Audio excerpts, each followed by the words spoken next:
함께하며 여러분의 내일을 응원합니다. 성공을 부르는 좋은 습관, 성공예감 이대호입니다.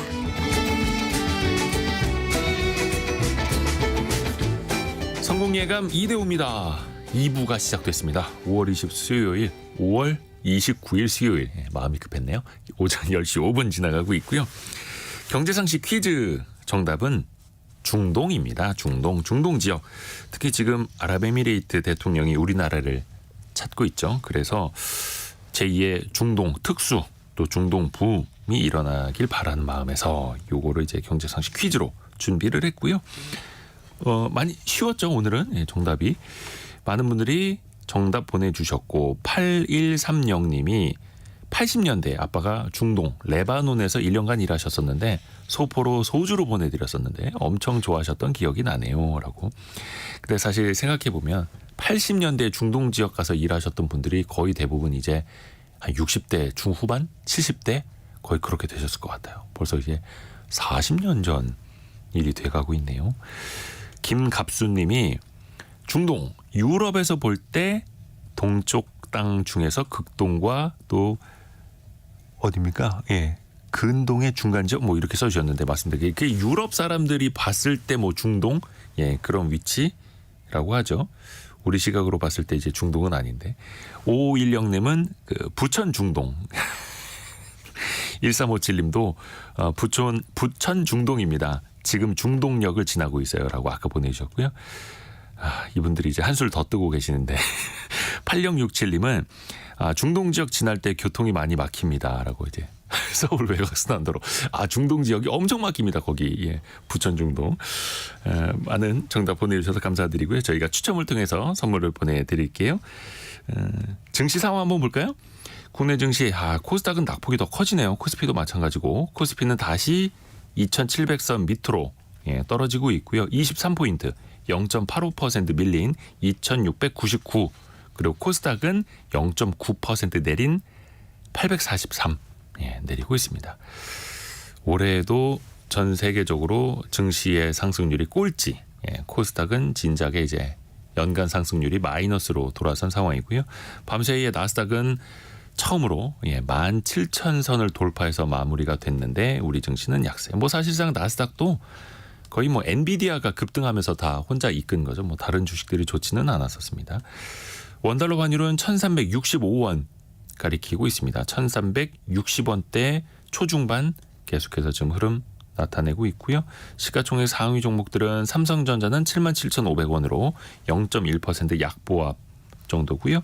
시가총액 상위 현대차, 삼성바이오로직스 등등 2% 안팎 하락을 하고 있습니다. 코스닥 내에서도 에코프로 BM이나 에코프로 같은 시가총액 상위 종목들이 한 4% 가까이 또 떨어지는 흐름도 오늘 이어지고 있네요. 혹시 지난해 8월에 저희가 주제로 한번 다뤘던 거 기억을 하실지는 모르겠습니다만 미국 실리콘밸리 지역에서 그렇게 발전하고 있는 줄 알았던 그 지역에서 IT 최첨단 기업들이 많은 그 지역에서 공실률이 높아지고 있다. IT 인력과 자본이 떠나고 있다라는 소식을 저희가 미래 생활사전 시간에 전달해 드린 적이 있는데요. 근데 지금은 회복이 됐을까요? 오히려 더 심각해지고 있다고 하네요. 실리콘밸리뿐만이 아니라 뉴욕 쪽에서도 이제 핵심 알짜 땅이었던 월스트리트까지도 텅텅 비어가고 있다는데요. 이게 어떻게 된 일인지 미래 생활사전 시간에 한번 다뤄보겠습니다. 서울경제신문 송일아 기자와 함께합니다. 안녕하세요. 네, 안녕하세요. 미국 상업 지역의 오피스, 사무실이 비고 있다. 네. 근데 반년 사이 회복이 되는 게 아니라 더 심각해지고 있다. 지금 어떤 상황이에요? 작년에도 저희가 심각하다 이렇게 얘기를 했었는데 여전히 나아질 기미가 좀 보이지 않고 있는 상황입니다. 그 무디스 애널리틱스에 따르면 올해 1분기에 미국 사무실 공실률이 19.8%로 전분기보다 0.2%포인트가 오히려 더 올랐어요. 그러니까 미국 전체적으로? 네, 미국 전역에.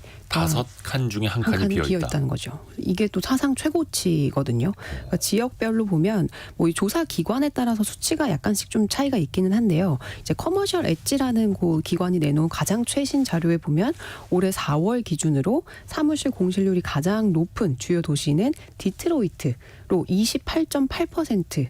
를 기록했고요. 그 다음이 이제 샌프란시스코 25.9%입니다. 공실률이요. 또 덴버와 텍사스, 휴스턴, 또 오스틴 같은 이 주요 도시들도 20% 이상의 높은 수준을 지금 유지를 하고 있고요. 반면에 가장 낮은 곳을 보면 이제 그 매사추세츠 보스턴과 또 플로리다의 템파 지역이 12.4%로 가장 낮은 도시의 이름을 올렸습니다. 그리고 또 같은 이 플로리다 주에 있는 마이애미 지역이 13%로 그 다음으로 공실률이 낮았고요. 젊은 인재들이 그 플로리다로 이주한다는 뉴스가 좀 작년부터 계속 많이 나오고 있었는데 이게 숫자로도 확인이 된 거예요. 근데 그나마도 어쨌든 자연 공실률이라고 하는 5%를 훨씬 2배 이상 웃도는 수치니까 사실은 뭐 좋다고는 할 수 없죠. 가장 양호한 지역의 공실률이 10%대 네. 초반. 이거 만약에 우리나라에서 이런 데이터 나오면 진짜 이거 긴장된다 막 이럴 텐데 그렇죠. 미국은 이게 양호한 데이터다. 그러면 주요 도시의 공실률이 높아지는 이유는 어떻게 그러니까 저희가 이제 일반적으로 알고 계시는 것처럼 이 코로나19 팬데믹 이후에 좀 미국에서는 이제 재택근무가 일상화되면서 예전처럼 이제 넓은 사무실 공간이 그닥 필요가 없게 된 게 가장 큰 이유고요. 네. 여기에 또 고금리가 계속 이제 이어졌잖아요. 그래서 부동산 거래가 좀 주춤한 영향도 있었습니다. 이게 작년에 그 백악관이 이제 원인에 대한 좀 자세한 분석을 내놓기도 했는데요. 이게 뭐냐면 그 분석에 따르면 코로나 대유행이 미국인들의 생활 방식과 일하는 방식을 바꿨고 또 이게 경제 전반에 파급 효과를 미치고 있다. 실제 미국 가구의 3분의 1 이상이 코로나 전보다 더 자주 재택근무를 하고요. 또 근로자들은 일주일에 약 3.5일 사무실 출근하는 것으로 조사가 됐습니다. 이는 코로나 이전 기준 대비해서 30% 이상 정도 감소한 수치고요. 그러니까 사무실에 가는 비중이 이런 원인들이 이제 사무실을 대표로 하는 이 상업용 부동산 시장을 압박을 했고 공실률 증가는 또 유동인구 감소로도 이어져서 뭐 근처에 있는 레스토랑이나 세탁소, 편의점, 소매점, 미용실 같은 이 지역 기업의 이제 수요를 쭉 감소시키는 결과로 이어졌다고 분석을 했어요. 근데 사실 이제 사람이 있어야 그렇죠. 뭐 식당도 장사도 되고 뭐 미용실도 가고 뭐 우리 중간중간에 이제 쉬는 시간에 나와가지고 뭐 맛있는 것도 사 먹고 하잖아요. 그렇죠. 간식도. 근데 사람이 없으니까 이 주변 소매점들은 정말 힘들어하고 있더라고요. 상권이 다 같이 죽는 거네요. 맞아요.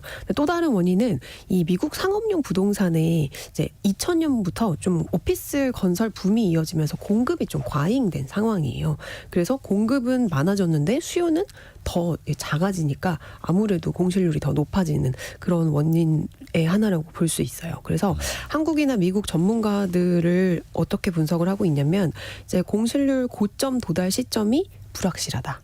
그리고 수요 부진은 상당 기간 이어질 거라고 해서 일부에서는 이게 지금 공실률 상승이 10년 이상 계속될 거다. 이런 좀 암울한 전망도 나오고 있는 상황입니다. 단기간의 흐름이 아니라 네. 이건 중장기적으로 갈 수 있는 맞아요. 그런 변화다라는 거죠. 그러면 이제 보통 부동산 투자를 할 때도 그렇고 오피스를 매입할 때도 그렇고 보통 이제 대출을 끼고 들어가잖아요. 맞아요. 그러면 이게 앞에서도 고금리 시절이어서 더 힘들어진다라고 했는데 그 이자 감당이 더 어려워지지 않을까요? 맞아요. 보통은 이제 건물을 살 때 절반 이상은 다 대출로 네. 이제 물려서 들어가는데 이자라도 좀 저금리면 그게 좀 그래도 버틸 수 감당을 할 수 임차인 구해가지고 할 수 있는데 이게 지금은 코로나 이후에 금리가 쭉 오르면서 이게 정말 이자 내기도 버거운 상황이 계속되고 있는데요. 월스트리트 저널에 따르면 현재 380억 달러, 그러니까 우리 돈으로 따지면 52조 원 가까운 대출이 채무 불이행이나 압류 등으로 정상적인 상환이 이루어지지 않고 있다고 합니다. 이게 2008년 글로벌 금융위기 여파가 본격적으로 일어났던 2012년 4분기 이후 가장 많은 금액이래요. 그래서 국제 신용평가사 피치는 작년 11월 기준 2.25%였던 미국 상업용 부동산 대출 연체율이 올해는 4.5%까지 2배로 치솟고요. 내년에는 4.9%까지 오를 것으로 전망을 하기도 했습니다. 이게 코로나 유행 이후에 세입자는 점점 줄어드는데 고금리가 장기화되면서 늘어난 대출 비용을 감당하지 못하고 또 뭐 만기가 도래를 해도 새로운 대출로 다시 갈아타는 게 어려워진 상황이라고 볼 수 있어요. 이게 미국만의 일입니까? 아니면 다른 나라도 그렇습니까? 사실 북미가 제일 심각하고요. 네. 근데 유럽도 만만치 않습니다. 그러니까 유럽의 그 상업용 부동산 가격 지수가 2022년 5월이 129.7이었는데 이게 최고치였고요. 그 이후로 쭉 떨어지면서 올해 연초에는 아래로 떨어지기도 했어요. 그러니까 상업용 부동산 가격 지수. 그러니까 특히 지난 2019년 4%대에 불과했던 이 프랑스의 사무실 지역 그 라데팡스라는 사무실 그 가가 있는데 그 거리의 평균 공실률이 작년에는 15%. 그러니까 거의 코로나 전에 4배 이상으로 뛰어넘은 것으로 집계가 됐고요. 이제 제가 최근에 그 남편이 프랑스로 출장을 갔다 왔는데 네. 그 샹젤리제 거리는 정말 관광객이 많다고 하더라고요. 네네. 근데 이 라데팡스는 진짜 텅텅 비어 있었대요. 그래서 오피스 지역이 아직까지는 코로나 이전 분위기를 좀 못 찾는 분위기가 아닌가 이런 생각이 들었어요. 근데 이게 미국과 유럽만의 일인지 그럼 우리나라는 뭐 간접적으로라도 뭐 또 영향을 받는 건 아닌지 어떻게 그럼요. 봐야 돼요? 사실은 이따 뒤에도 얘기하겠지만 우리나라는 사무실 공실률을 사실 걱정할 이제 단계는 아닌 것 같고, 근데 그보다 우리가 이 미국이나 유럽 지역에 건물 투자를 많이 했어요. 국내 기관들이.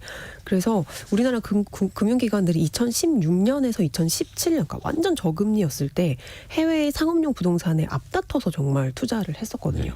그래서 이 펀드들이 지금 대부분 큰 폭의 손실을 보고 있는 상황입니다. 이제 그나마 이제 기관 자금이 좀 대부분이고 일반 개인 투자자들 자금은 한 2조 원 정도 돼서 크지는 않은데요. 상대적으로. 네, 상대적으로. 그러니까 대부분 만기를 연장을 하고 좀 나아질 때까지 우리 기다려보자 이런 분위기인데 아까 말씀드렸던 것처럼 전망이 그리 밝지는 않습니다.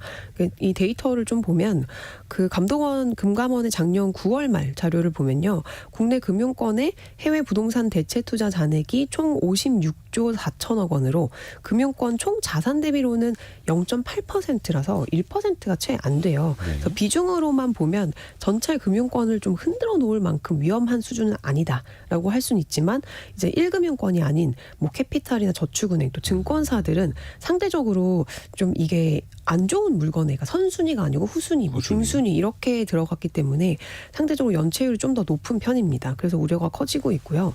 근데 더 심각한 건 이들이 투자한 해외 부동산 10개 중에 6개가 북미 지역이에요. 그리고 10개 중에 2개가 유럽. 그러니까 10개 중에 8개가 북미나 유럽인데 여기 지역들이 제일 안 좋은 곳이라고 할 수 있죠. 그래서 좀 상황이 그렇게 밝지가 않습니다. 그래서 북미 지역 상업용 부동산에 투자를 많이 했던 펀드들이 또 지금 어려운 네, 상황인 맞아요. 거고요. 거기 또 투자하신 분들도 또 계실 거고. 그러면 이게 또 궁금해지는 게 공실률이 엄청 높아진 지역들이 있는데 원래 거기에 회사가 있었으면 네. 다른 데로 갔으면 다른 데는 그래도 사람들이 꽉꽉 들어차야 되는 거 아닙니까? 다들 어디로 갔을까요? 일단 근로자들은 집으로 많이 간 것 같고요. 재택근무로 그냥. 재택근무로. 예.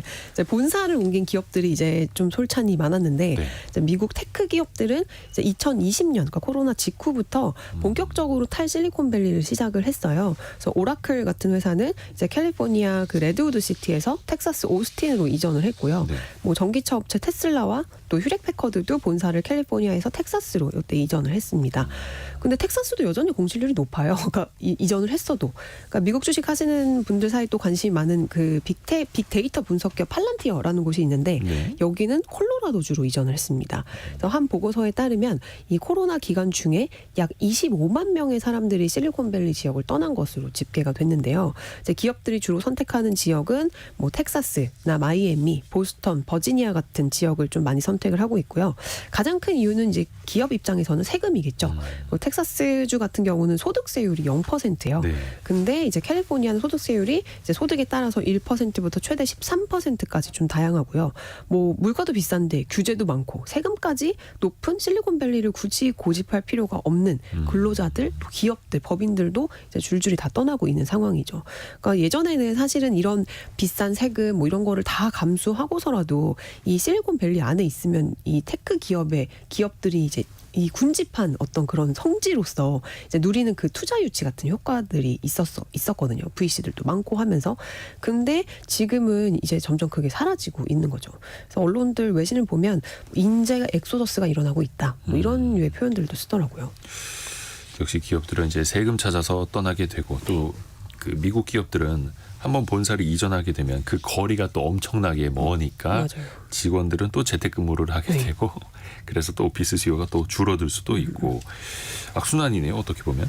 근데 실리콘밸리만의 문제도 아니고 네. 뉴욕에서도 심각한 일이 생기고 있다고. 특히 월스트리트에서도요. 네, 그렇습니다. 엄밀히 말하면 이 월스트리트 자체가 사라진다기보다는 월스트리트 이퀄 최첨단 금융의 중심지라는 이 프레임이 더 이상 작동하지 않을 수도 있다는 의미인데요. 옛날 같지 않다. 그렇죠. 그러니까 월스트리트라고 하면 이제 미국 뉴욕의 그 맨해튼 섬 남쪽 끝에 있는 이제 금융회사들이 막 밀집해 있던 구역을 말해요. 그래서 이게 1792년 창립된 세계 최대 뉴욕 증권 거래소를 비롯해서 뭐 대형 투자은행, 증권사 뭐 이런 곳들이 다 운집해 있던 세계 자본주의 경제의 핵심이라고 우리가 다 잘 알고 있는데요. 2000년대까지만 해도 뭐 JP 모건이나 뭐 골드만삭스, 시티그룹, 모건 스탠리, 메릴린치 같은 정말 우리가 내놓으라 하는 이 글로벌 투자은행들은 전부 월가에 위치를 해 있었는데 네. 최근에 이제 그 JP 모건이 원래는 20세기 초부터 이 월가 23번지에 이제 둥지를 틀었었거든요. 근데 이 JP 모건이 지난달을 마지막으로 본점과 지점 모두가 이 월가를 떠났습니다. 그러니까 이 JP 모건의 주소에서 월스트리트라는 주소가 가진 지점과 본점이 이제 하나도 없게 되는 거예요. 그래서 이거를 이제 외신에서는 정말 좀 역사적인 의미가 있다 이렇게들 해석을 하더라고요. 그래서 최근에 그 우리나라 금융감독원장이랑 금융회사 대표들이 한 2주쯤 전에 뉴욕으로 출장을 갔었거든요. 맞아요. 그래서 네. 우리나라 기업들에게 투자를 많이 해주십시오. 네, 이렇게 좀 세일즈 홍보를 행사 하러. 가셨어요. 네, 맞아요. IR이라고. 그때 저희 팀 후배가 이제 같이 거기를 동행을 했는데 뉴욕에. 이 월가에 양복을 빼입고 다니는 금융맨들을 정말 한 명도 볼 수가 없었대요. 관광객들만 많았고 원래 약간 남쪽으로 내려가면 그 수트 입고 네. 그 조끼까지 있는 그 수트 입고 3피스. 네, 3피스 양복 입고 돌아다니시는 그 월가 금융맨들 이 행커칩까지 다 그렇죠. 네, 커프스라고 하나요? 커프스 네, 버튼과 행커칩에 네, 그거를 정말 이제 딱 차려입은 분들이 많았었는데 지금은 다 관광객들만 있고 사무실 건물에는 이제 리스, 임대 표지판만 이제 가득했다고 하더라고요. 진짜 그 영화 속에서 보던 월스트리트 그 그림이 그냥 옛날 맞아요. 그림으로 이제 머물 수 있게 되는 거네요. 어쩌다 이렇게 됐을까요, 월스트리트가? 그러니까 사실 그 월가 주변에 있던 이제 금융 회사들이 이제 월가를 떠나기 시작한 거는 최근 일은 아니에요. 그러니까 9.11 테러로 인근에 있던 그 세계 월드 트레이드 센터가 무너지면서 이제 이게 금융 회사들의 월가 탈출을 좀 촉발을 했고요. 또 여기에 2008년 글로벌 금융 위기로 이제 월가가 좀 탐욕의 대명사로 떠올랐잖아요. 좀 안 좋은 부정적인 이제 인식의 대명사가 되면서 이제 주요 금융 회사가 이제 사라지거나 아니면은 인수합병이 되면서 월가를 쭉 떠났었는데 이후에 이제 코로나 팬데믹을 거치면서 월가 인근의 사무공간 철수는 더 가속화됐다고 볼 수 있어요. 그래서 이 JP 모건이 2001년까지 본사로 쓰던 이 55층 높이의 월가 60번지 건물은 이후에 도이치뱅크가 쓰다가요. 2021년 이후 공실로 지금 비어 있는 상황이고요. 현재 이 월가를 포함한 이 파이낸셜 디스트릭트에는 대형사 중에는 골드만삭스와 뱅크 오브 아메리카 정도만 남아있는 상황입니다. 물론 아직 그 증권거래소가 지키고 있기 때문에 뭐 아직까지는 월가가 그래도 있다라고 할 수 있겠지만 이제 과거에 막 그 역동적인 모습은 이제는 볼 수가 없게 됐고요. 그러니까 이를 두고 월스트리트 저널은 또 뭐라고 했냐면 23 월스트리트이라는 이 그 주소가 빈 점포와 함께 임대 간판만 붙어있는 빈 껍데기가 됐다. JP 모건의 마지막 철수는 오래된 거리와 이 회사의 역사를 비춰볼 때 기념비적인 사건이다. 이렇게 평가를 내렸습니다. 그러네요. 의미가 남다른 거네요. 네.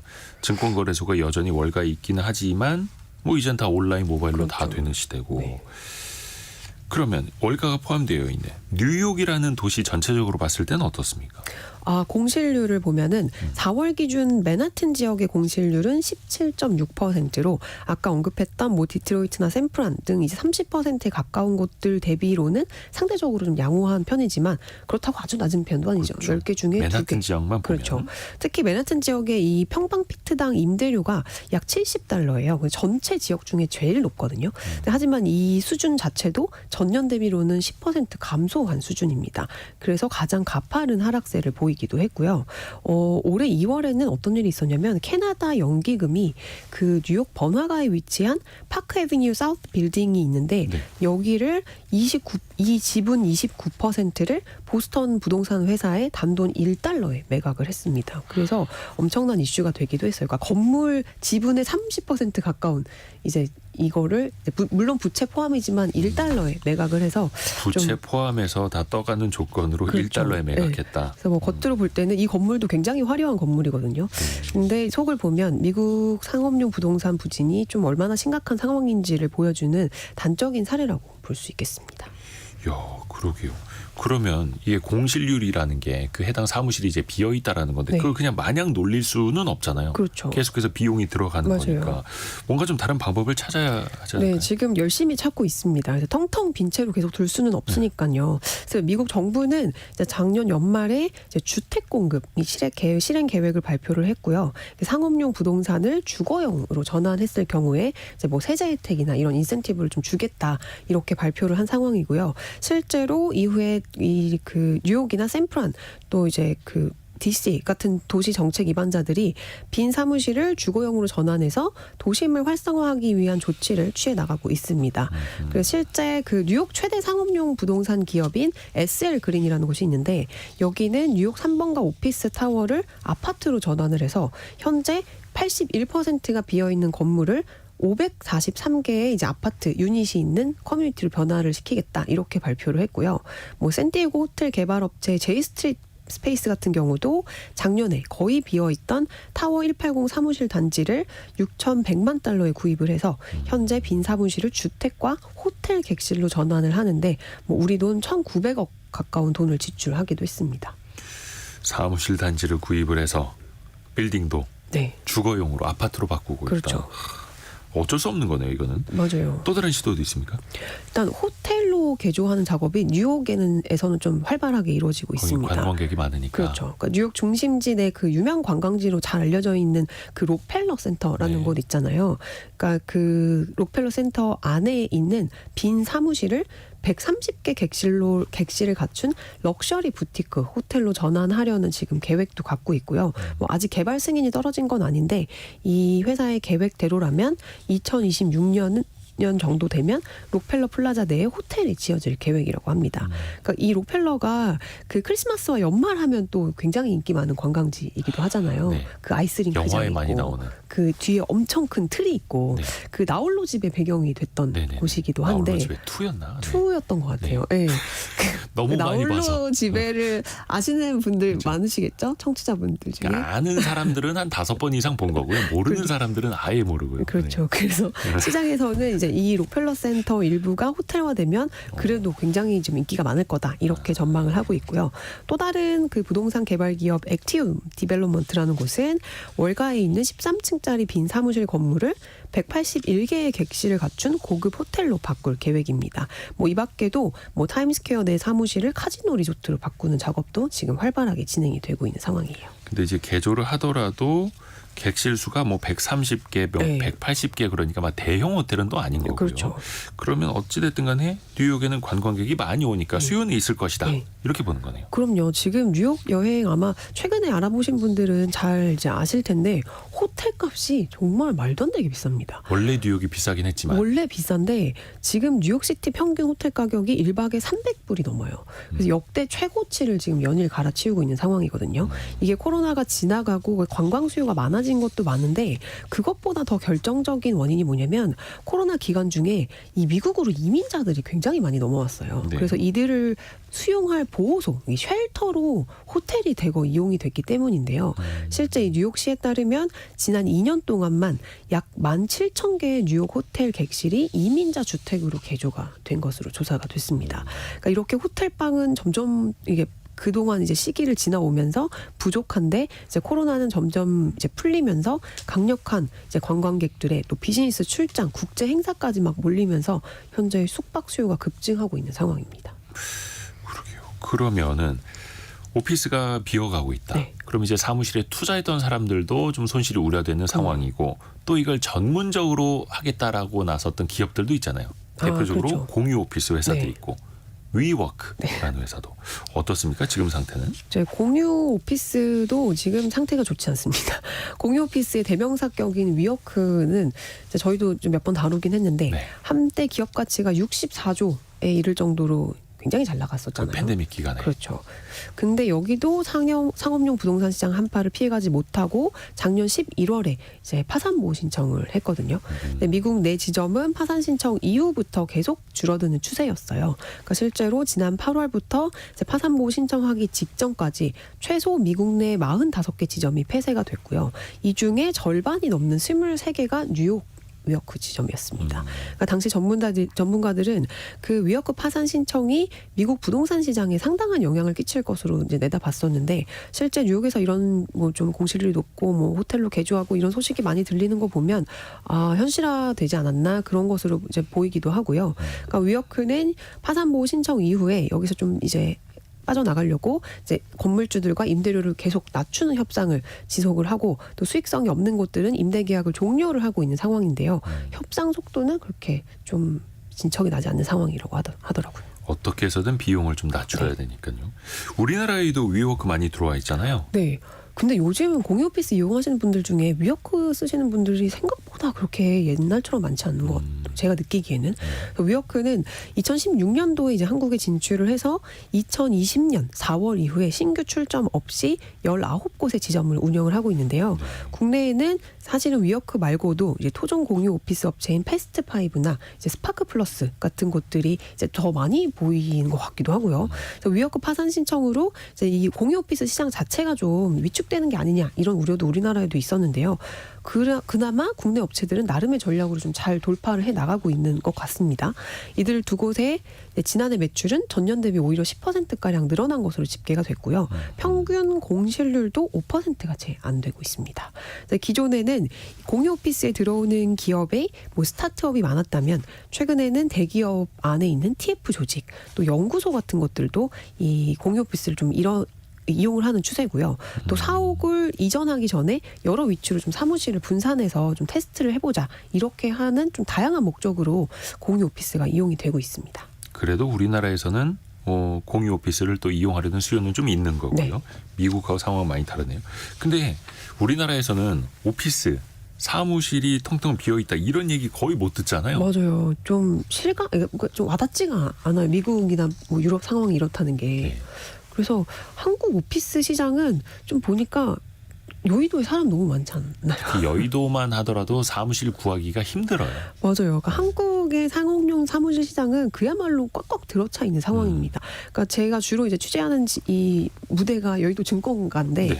이제 여기에는 뭐 IFC나 더현대 같은 이제 새로운 신식 건물들도 많지만 정말 낡은 오피스들도 많잖아요. 30년 넘은 빌딩들 참 네. 많죠. 근데 그 중에 뭐 그 이름을 공개하기는 좀 어렵지만 특정 건물이 약간 바로미터가 되는 건물이 있더라고요. 네. 그러니까 이 건물에 임대가 얼마나 차 있는지가 현재 이 상업용 부동산 시장의 상황을 파악할 수 있는 약간 그 기준으로 이제 여의도 사람들 사이에서는 여겨지는데 지금 이 건물도 공실이 하나도 없을 정도로 핫하다고 합니다. 그러니까 실제 이 글로벌 종합 부동산 서비스 회사인 JLL 코리아에 따르면 올해 1분기 국내 오피스 투자 시장 거래 금액은 약 3조 462억 원으로 전분기보다 약 30%가량 증가했고요. 거래 금액이 1,000억이 넘는 대규모 딜도 7건이나 성사가 됐습니다. 야, 미국이랑 180도 다른 모습. 그렇죠. 미국은 재택근무를 많이 하면서 오피스가 비어가고 네. 있고, 근데 우리나라에서는 재택근무 많이 안 해서 그런 겁니까? 그러면? 그게 좀 현실적인 이유 같긴 합니다. 네. 그러니까 현장에서 얘기를 하다 보면 이제 미국처럼 재택을 하고 싶어도 우리나라에서는 일단 집 구조가 주택보다는 아파트가 많잖아요. 그렇죠. 그래서 재택하기 좀 어려운 상황이라고 이제 근로자분들이 오히려 그렇게 얘기하시는 좀 분들도 답답하죠. 답답하고 분들도 있고 미국은 뭐 주택이 막 지하도 있고 1층, 2층 이렇게 3층으로 이제 돼 있으니까 차고도 있고. 네, 지하철 뭐 차고를 정말 개조해갖고 오피스로 만드신 분들도 있고 이제 생활과 일이 분리를 하는 게 어느 정도 좀 상대적으로 쉬운데 우리는 그게 아니라 아무래도 집에 있으면 좀 답답한 것도 있고 무엇보다 이제 통근 거리가 미국보다 짧잖아요. 그리고 시간도 그렇고 그래서 대중교통도 잘 이제 돼 있어서 사무실에 출근하는 기회 비용이 이제 미국이나 여타 이 땅이 넓은 주요 선진국들보다는 더 편한 게 아닌가 이런 분석을 하고 있고요. 뭐 데이터로도 보이는데 작년 9월 자료긴 한데 한국 경영자 총협회가 국내 매출액 상위 50대 민간 기업 중에서 31개를 대상으로 실시한 이 재택근무 현황 조사를 보면요. 코로나19 기간인 2021년에는 매출 100대 기업의 91.5%가 재택근무를 시행을 했는데요. 작년 9월에는 이 중에 58.1%만 시행 중인 것으로 나타났습니다. 아마 이게 작년 9월이니까 올해는 더 줄었겠죠. 그러니까 10개 중 4개 기업은 재택근무를 시행을 했다가 중단한 이제 꼴이고요. 재밌는 거는 재택근무를 축소를 하고 있는데도 직원들의 반발이 그렇게 크지 않았다는 점입니다. 이게 저도 출근하는 게 좋아요. 네, 그렇죠. 집에 있으면 답답해요. 네, 조사 대상 기업 절반은 이제 재택 축소나 중단 과정에서 직원의 반대가 거의 없었다고 답변을 했고요. 일정 부분 반대가 있었지만 정도가 강하지 않았다라는 답변도 36.7%였습니다. 뭐 재택 옵션이 없으면 아예 입사 지원 자체를 안 한다는 이런 미국의 Z세대들 이런 문화와는 확연히 좀 차이가 있는 현상인 것 같아요. 다 출근하자 이거죠 뭐 우리나라는. 근데 이제 쇼핑몰 같은 곳에서는 조금 공실이 보여요. 네, 천덕애님도 오피스 집중 지역이라 그렇죠. 다른 곳은 빈 건물이 많아요라고 맞아요. 이야기를 해주셨는데 쇼핑몰 같은 상업 시설에도 사무실이 들어가는 케이스들이 좀 눈에 띄더라고요. 네, 그렇습니다. 그러니까 오피스라고 해도 사실 프라임급 오피스들, 좀 대형 오피스들이 좀 공실률이 낮은 거지. 또 그 낡은 오피스들은 또 지방에 있는 지역에 이런 따라서. 것들은 예, 오피스들도 좀 공실률이 있는 것들도 말씀처럼 있고요. 또 한국은 그 강남이랑 여의도 같은 이 전통 오피스 지역 외에도 성수나 마곡 같은 곳으로도 그 프라임 오피스들을 확대를 하고 있습니다. 근데 또 미국과는 반대로 기존의 쇼핑몰로 이용이 됐던 이제 상업 시설을 사무실로 바꾸는 현상도 좀 나타나고 있어요. 쇼핑몰을요. 네, 쇼핑몰을. 그래서 이지스 자산운용이 지난 3월에 서울 구로구청에 그 신도림동 현대백화점 디큐브 시티를 업무 시설로 용도를 변경하겠다는 내용의 건축 심의를 신청을 했고요. 여기 디큐브 시티가 원래 독립 쇼핑몰이었다가 네. 장사가 안 돼서 현대백화점이 위탁 운영을 하고 있었는데 네. 이거를 이제 오피스로 바꾸겠다. 네. 그래서 또 다른 이제 GRE 파트너스 자산운용 같은 경우도 작년 연말 포스코 ENC가 보유하고 있는 서울 성동구 행당동의 엔터식스 파크에비뉴 한양대점을 약 1,100억 원에 매입하는 계약을 체결을 했는데요. 이제 인수 작업이 마무리되면 오피스 중심의 복합 건물로 만들 계획이라고 합니다. 그러니까 큰 건물, 프라임급 건물들은 이제 오피스가 공급이 좀 늘어나고 있는, 그러니까 오피스를 더 많이 만들어야 되는 그런 상황이라고 볼 수 있죠. 복합 건물의 중심이 쇼핑이었다가 네. 이제는 오피스 중심의 복합 건물로 네. 바뀌는 그래요. 근데 사무실은 대부분 이제 위층 상단부에 많이 있었잖아요. 맞아요. 근데 지하나 1층 같은 데도 업무 시설로 이제 쓰기 시작해요. 근데 최근에는 그런 트렌드가 또 생겼더라고요. 그래서 2010년대 중반까지만 해도 오피스 저층부에는 무조건 뭐 커피숍이나 화장품 가게 뭐 이런 상업 리테일 유통 비중이 높아지는 게 일반적이었는데 최근에는 이와 반대되는 현상이 나타나고 있습니다. R스퀘어가 최근 발간한 2024년 1분기 빌딩 임차 보고서에 따르면 전통적으로 공장이나 상업시설로 쓰이던 건물 1층과 지하에 사무실이 자리 잡는 경우가 늘고 있는 것으로 조사가 됐고요. 1층에 공유 오피스들이 이제 자리가 잡은 경우도 많이 보입니다. 최근에 그 여의도 사학연금 그 건물 있잖아요. 최근에 이제 새로 생겼죠. 네, 새로 이제 TP 엄청 타워 높아요. 엄청 이제 문을 열었는데 여기도 전체 연면적에서 리테일이나 이 소매점 비중을 줄이고 사무용 공간을 늘렸어요. 그래서 건물주 입장에서는 이제 상가를 하기에는 그러니까 그 소매점을 하기에는 트렌드가 좀 너무 소비 트렌드가 빨리 변하고 좀 관리도 힘든데 사무실은 상대적으로 좀 그게 덜 하잖아요. 좀 쭉 유지할 수 있으니까. 그래서 자산운용사나 부동산 관리 회사들이 안 그래도 사무실이 지금 부족한데 굳이 유통이나 소매 쪽으로 갈 필요가 있냐 이런 생각을 해서 좀 오피스 유치를 많이 하고 있는 것 같아요. 아하, 그러니까 굳이 상가, 뭐 식당가 이런 거 내주는 네. 것보다 그냥 수요가 더 많은 사무실로 내주자. 그렇죠. 이렇게 상가도 바뀌고 빨리빨리 있는 거군요. 바뀌고 뭐 하니까. 근데 많은 분들이 아마 일반인들은 네. 대형 오피스를 체감하는 것보다는 상가 건물들을 더 많이 체감을 하실 그렇죠. 테니까 맞아요. 2246님이 사무실과 달리 상가 공실은 심각합니다. 이렇게 또 이야기해 주셨고요. 상가는 또 1층에도 맞아요. 임대중 이렇게 네. 크게 붙여놓고 그래서 얼마 전에 저희 아이들이 임대중이 무슨 뜻이냐고 막 물어보더라고요. 사람 이름이냐고. 다 덕지덕지 붙어 있으니까 맞아요. 온도 차이가 너무 심하잖아요. 너무 지금. 큽니다. 그러니까 지난달에 이제 한국부동산원이 발표한 1분기 상업용 부동산 임대향 조사에 따르면 크기와 상관없이 이제 상가들의 임대 가격 지수는 전분기 대비 0.04%에서 0.13%가량 하락했습니다. 서울과 대전, 세종을 제외한 14개 시도 전체에서 이제 상가 가격이 내렸는데요. 임대료가. 그러니까 이에 중대형 상가 공실률은 13.7%로 전분기 대비 0.2%포인트 올랐고요. 13.7%. 네, 상가 공실률. 그러니까 이 고금리와 물가 상승이 이어지면서 소비가 아무래도 좀 쪼그라드니까 임대료가 낮아져도 쉽사리 여기 들어오지 못하는 거죠. 반면에 이제 상가와 달리 이 오피스, 사무용 공간의 임대 가격 지수는 오히려 전분기 대비 0.93% 상승을 했습니다. 특히 서울은 뭐 강남대로와 테헤란로, 광화문 같은 곳을 이제 중심으로 IT 업계 수요가 늘어난 것으로 파악이 됐고요. 전국의 오피스 공실률은 이제 8.6%로 전분기 대비 0.2%포인트 감소를 했는데 서울과 경기는 공실률이 지금 6%도 채 안 되는 상황입니다. 자연 공실률이 5%니까 거의 다 차 있다고 보면 되는 거죠. 그러게 분위기가 너무 다르네요. 네. 그러니까 오피스는 기업들의 사무 공간은 꽉꽉 들어차고 있고 자연 공실률 그러니까 들고 나고 항상 뭐 이주하고 이런 거 있으니까 그 기본이 한 5%인데 서울과 경기 지역은 공실률이 6%도 거의 안 된다. 그렇죠. 어마어마합니다. 그런데 상가들은 또 우리나라 내수 소비 상황이 안 좋다라는 네. 것도 이제 방증하는 것 맞아요. 같기도 하고요. 3001님이 세종시에도 상가 공실 환장합니다라고 보내주셨어요. 상가 투자하셨나? 또 이게 상가 투자하신 분들도 맞아요. 공실 나면 이거 참 힘들어지거든요. 신축 아파트 단지들도 상가도 다 신축됐잖아요. 거기들도 거의 다 많이 비어 있는 모습이 보이더라고요. 그렇죠. 천덕애님이 은행들도 점포수를 확 줄였죠. 맞아요. 맞습니다. 그래서 1층에 대한 수요 자체도 과거랑은 많이 변하는 것 같습니다. 확실히 1층에 공유 오피스가 많아졌어요. 그러게 1층 네. 하면은 당연히 목 좋은 곳, 네. 은행. 뭐 은행이나 음식점, 네. 뭐 편의점, 카페 이런 거 떠올리게 되는데 야 많이 변하게 되네요. 저희가 1부에서 네. Z세대들이 요즘에 그 복고, 레트로, 예전의 유행, 빈티지 이런 거 네. 좋아한다. 그래서 빈티지 느낌 나는 그런 상가에 가서 사진 찍고 오히려 그런 카페를 네. 이용하는 것도 좋아한다. 이런 거 전달을 해드렸었거든요. 그러면 유통업계에서도 이런 오피스를 가지고 좀 변화를 시도해 볼 수도 있잖아요. 네, 실제로 그런 시도들이 일어나고 있어요. 그래서 뭐 그 노후한 옛날 오피스 시설에 오히려 유통이나 리테일로 이게 좀 그런 매장들이 들어오는 사례도 생겨나고 있는데요.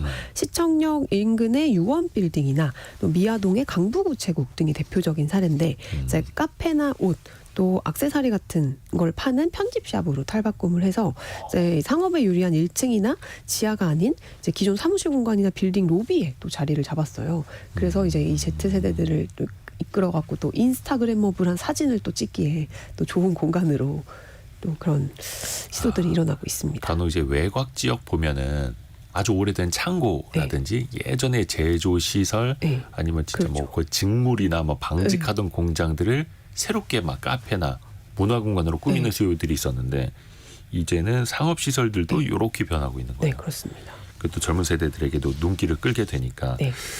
그러면 창업을 준비하시거나 새로운 마케팅을 준비하는 사람들한테는 이것도 괜찮은 아이디어가 될 수도 있겠네요. 그럼요. 아무래도 좀 브랜드 파워가 있는 브랜드라면 오히려 생소한 위치를 선택해서 방문객들에게 좀 색다른 재미를 주고 좀 분위기를 연출하는 전략을 사용하는 것도 좋을 것 같아요. 그래서 임대료가 좀 저렴하고 연면적이 작은 오래된 사무실을 이제 젊은 세대 사이에 인기 있는 유통 브랜드로 전환을 해서 좀 특색 있는 공간으로 재탄생을 시키는 건데 제가 최근에 안 그래도 떡볶이집을 하나 갔는데 네. 거기도 그냥 쌀 공장 같은 거를 개조해서 만든 떡볶이 집이요?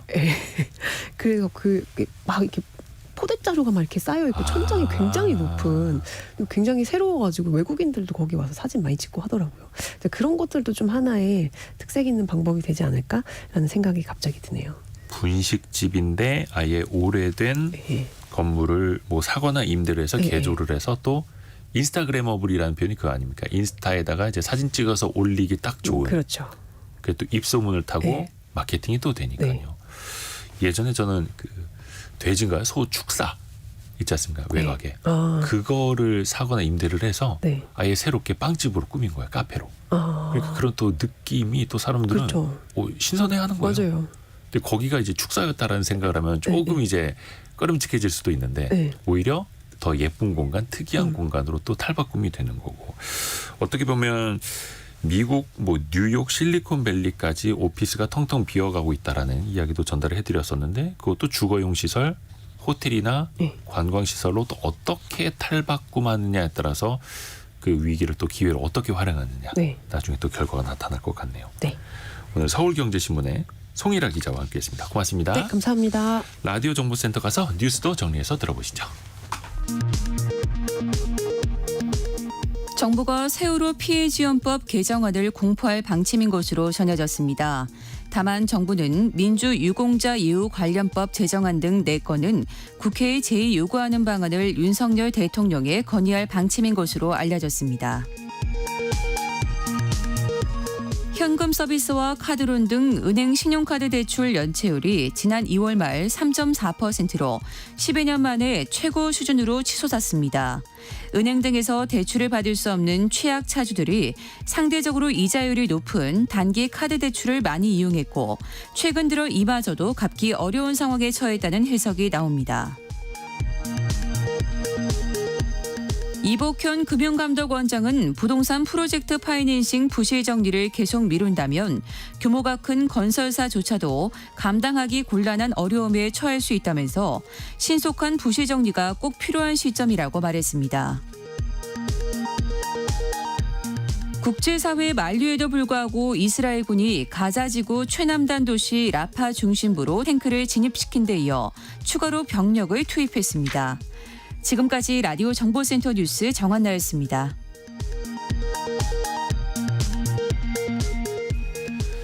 청취자 여러분이 문자 메시지나 KBS 콩으로 올려주시는 그 질문들을 하나하나 모아서 저희가 애프터 서비스 해드리고 있죠. 성공예감 애프터 서비스 시간 유혜진 리포터와 함께합니다. 안녕하세요. 네, 안녕하세요. 질문 많이 들어와 있죠? 네, 그렇습니다. 어제 원탁의 기자들 K시간에 실업급여 관련법 개정과 관련된 이야기 나눠봤는데요. 9080님, 실업급여 부정수급 신고 방법을 자세히 알려주세요 하셨습니다. 네. 실업급여 부정수급 신고 사이트는 고용이사 사이트입니다. 주소는 work24.go.kr이고요. 사이트에 들어가서 맨 아래쪽 사이트 맵을 누르고 스크롤을 아래쪽으로 내리시면 부정행위 신고 메뉴가 나옵니다. 이곳을 통해 신고가 가능합니다. 고용24 사이트에 네. 다만 이거는 그냥 의심이 든다가 아니라 어떤 입증할 만한 자료들을 같이 또 이제 첨부를 하셔야 된다. 라는 것도 또 알려드리겠습니다. 그래서 정부에서도 이 부정수급이라든지 아니면 다중수급자들을 좀 어떻게 페널티를 둘 것인가를 고민을 하고 있는데 또 노동계에 또 반발을 사고 있기도 하고요. 다음 질문은요. 네, 어제 퀴즈 정답이 하이패스였는데요. 이제 하이패스가 없어도 되는 번호판 인식 방식 스마트 톨링 시범 사업이 시작이 됩니다. 네. 이와 관련해 8288님, 고속도로 통행권이 없어지면 택시의 경우 통행료가 얼마인지 모르는데 손님에게 어떻게 받아야 합니까? 하고 문자를 주셨습니다. 한국도로공사 쪽에 문의를 해봤는데요. 이번에 진행되는 시범 사업은 차량 번호로 인식을 해서 통행 요금을 나중에 자진 납부하거나 사전에 등록해 놓은 카드로 결제하게 돼 있습니다. 다만 택시와 관련해서는 아직 어떤 방식으로 할지 정해진 바가 없고요. 시범 사업이기 때문에 진행이 되면서 차차 택시도 이용 방법이 안내가 될 거라고 합니다. 그때 모르시는 분들, 못 들으신 분들을 위해서 설명을 해드리면 하이패스는 지금 이제 단말기가 있어야만 그 지역 지나갈 때 띵동 하면서 자동 결제가 되지 않습니까? 근데 앞으로는 하이패스 단말기가 없어도 자동으로 번호판을 인식을 해서 이용자가 미리 내가 등록해 놓은 카드로 결제가 되도록 하겠다. 네. 이런 거 이제 시범 서비스라는 건데요. 아직까지는 아주 일부 구간에서만 하고 있는 거고요. 되게 좋은 질문이었던 것 같아요. 택시는 앞으로 그쵸. 어떻게 해야 하나. 근데 아직까지는 이것도 시범 사업이다 보니까 마련된 바는 없고 네. 앞으로 또 준비가 되겠죠. 다음 질문은요. 네, 어제 원탁의 기자들 K시간에 공매도에 대한 이야기도 나눠봤는데요. 4640님, 공매도 제도가 있는 다른 나라는 어떤 방법을 쓰고 있나요? 하고 질문 주셨습니다. 일단 우리나라는 지난해 11월부터 한시적으로 공매도가 금지되어 있는데 네. 원체 그 무차입 공매도라든지 그 불법 공매도가 끊이질 않기 때문에 일단 다 정지를 시켜놓고 네. 전산 시스템을 개발하겠다라고 하는 거고요. 그게 원래는 6월 말까지 한시적 금지였는데 앞으로 한 1년은 더 갈 것 같다라는 게 정부의 예상이고요. 근데 또 하나 기울어진 운동장이라는 지적을 많이 받고 있죠. 대표적으로 담보 비율이 다른데요. 예를 들어서 100개 달하는 공매도를 하기 위해서는 네. 우리나라에서는 개인들은 130 정도의 담보가 필요합니다. 그런데 외국인 기관 입장에서는 105 정도의 담보만 필요하면 돼서 이거 너무 차이가 지는 것 네. 아니냐라는 불만들이 있고 정부는 이거를 그러면 개인들도 담보 비율을 120%로 낮춰드릴게요. 네. 개인들도 공매도를 더 많이 할 수 있게끔 만들게요라고 하는데 이거 역시 이제 반발을 사고 있는 거예요. 네. 미국 같은 경우에는 공매도 담보 비율이 기관 뭐 외국인 구분 없이 150%로 맞춰져 있다라고 합니다. 그러니까 우리나라보다 더 많은 담보를 네. 요구하는 거죠. 더 안정적인 상태에서 공매도를 하라라는 신호인 거고요. 근데 우리나라는 105%다 보니까 너무 이제 외국인들이 너무 쉽게 공매도를 할 수 있는 그런 환경이다. 이런 지적들도 있고 또 미국 같은 경우에는 무차입 공매도나 불법 공매도를 했을 때 20년 이하의 징역 혹은 벌금도 부당이득의 10배 이렇게 강력하고요. 영국 같은 경우는 아예 벌금에 상한이 없다고 하는데 우리나라도 그런 강력한 규제가 필요하다. 이런 지적들이 끊이질 않습니다. 다음 질문 들어볼까요? 네, 어제 심층 인터뷰 시간에 대출 관리법에 대해 알아봤는데요. 4399님, 급여가 높고 자산이 많아야 대출 이자가 적은가요? 하고 문의 주셨습니다. 그렇게 생각을 할 수가 있겠죠. 돈 많이 버는 사람, 자산 많은 사람이 대출 이자도 싼 거 아니야? 근데 그게 어느 정도 맞습니다만 모두 다 일반화할 수는 없습니다. 왜냐하면 돈은 많아도 연체를 했거나 네. 아니면 신용거래를 안 해요. 신용카드를 안 쓰고 대출도 안 받고 그래서 신용거래 기록이 없으면 신용 점수 자체가 낮을 수 있겠죠. 그래서 돈이 좀 상대적으로 적더라도 네. 잘 빌리고 잘 갚고 네. 이런 방식으로 신용 점수를 많이 쌓아놓는 게 더 네. 유리하다. 이런 것도 알려드리면 좋을 것 같습니다. 다음 질문은요? 네, 장상규님, KB 시세와 국토부 실거래가가 다른가요?